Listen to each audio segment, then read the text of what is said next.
നമസ്കാരം. എൻ്റെ പേര് രേഷ്മ രാജാനോബ്. ഞാനൊരു സ്പീച്ച് തെറപ്പിസ്റ്റാണ്. സ്പീച്ച് തെറപ്പി എന്താണെന്നുള്ളത് കുറച്ച് പേരെങ്കിലും ആലോചിക്കുന്നുണ്ടാവും അല്ലേ?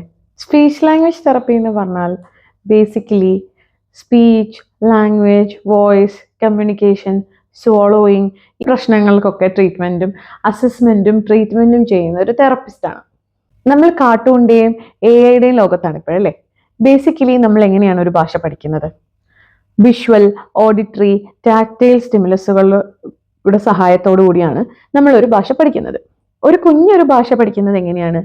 ഒരു കുഞ്ഞിന്റെ മദർ ടങ്ക് മലയാളമോ ഇംഗ്ലീഷോ ഹിന്ദിയോ ആവുന്നത് എങ്ങനെയാണ്? ഇതിനെക്കുറിച്ചൊക്കെ സംസാരിക്കാൻ വേണ്ടി എൻ്റെ ഭാഗത്തു നിന്നുള്ള ഒരു ചെറിയ ഇനീഷ്യേറ്റീവാണ് ഈ വീഡിയോസ്. ഫസ്റ്റ് തന്നെ സ്പീച്ച് ഡിലേയെ പറ്റി സംസാരിക്കട്ടെ. സ്പീച്ച് ഡിലേ എന്ന് വെച്ചാൽ ഒരു കുട്ടി സാധാരണ രീതിയിൽ സ്പീച്ച് ആൻഡ് ലാംഗ്വേജ് ഡെവലപ്പ് ചെയ്യുന്നത് ജനിക്കുമ്പോൾ മുതൽ സ്പീച്ച് ആൻഡ് ലാംഗ്വേജ് ഡെവലപ്പ് ചെയ്യണം ഒരു കുട്ടിക്ക്. അതിലെന്തെങ്കിലും ഒരു താമസം ഏജുമായിട്ട് മാച്ച് ആവുന്നില്ല, ഇങ്ങനെയുള്ള കാര്യങ്ങൾ വരുമ്പോഴാണ് നമ്മൾ സ്പീച്ച് ഡിലേ എന്ന് പറയുന്നത്. അതായത് 2 വയസ്സായ നിങ്ങളുടെ കുട്ടി ഇത്ര എമൗണ്ട് ഓഫ് വേർഡ്സ് പറയണം എന്നാണ് ഇന്റർനാഷണലി ഉള്ള ഒരു ക്രൈറ്റീരിയ. ആ ക്രൈറ്റീരിയ നിങ്ങളുടെ കുട്ടി മീറ്റ് ചെയ്യുന്നില്ലെങ്കിൽ നമുക്ക് സ്പീച്ച് ഡിലേ എന്ന് പറയാം. ഒരു കുട്ടി ചോറ് താ എന്ന് പറയുന്നില്ലെങ്കിൽ, കമ്മ്യൂണിക്കേഷൻ നീഡ്സ് ബേസിക് ആയിട്ടുള്ളത് സംസാരിക്കുന്നില്ലെങ്കിൽ, ജെസ്റ്റേഴ്സ് യൂസ് ചെയ്യുകയാണെങ്കിൽ, ആക്ഷൻസ് യൂസ് ചെയ്യുകയാണെങ്കിൽ നമ്മൾ അവിടെ സംശയിക്കേണ്ടിയിരിക്കുന്നു ഈ കുട്ടിക്ക് ഒരു സ്പീച്ച് ഡിലേ ഉണ്ടോ എന്നുള്ളത്. ഒരു സ്പീച്ച് തെറപ്പിസ്റ്റ് എന്നുള്ള രീതിയിൽ, ഒരു പേരൻ്റ് എന്നുള്ള രീതിയിൽ നമ്മൾ സ്പീച്ച് ഡിലേ എങ്ങനെ കണ്ടുപിടിക്കാം?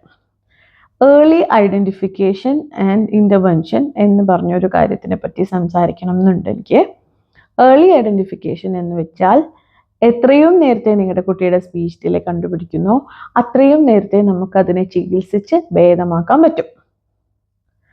ഒരു സ്പീച്ച് തെറപ്പിസ്റ്റ് എന്ന നിലയിൽ നമ്മൾ എങ്ങനെയാണ് ഏർലി ഐഡൻറ്റിഫിക്കേഷൻ ട്രീറ്റ്മെൻറ്റ് ചെയ്യുന്നത് എന്ന് വെച്ചാൽ, ആദ്യം തന്നെ നമ്മൾ കുട്ടിയുമായിട്ട് കുറച്ച് റാപ്പോ ബിൽഡിംഗ് സെഷൻ പോലെ ഒരു ഇൻട്രാക്റ്റീവ് സെഷൻ വെക്കും.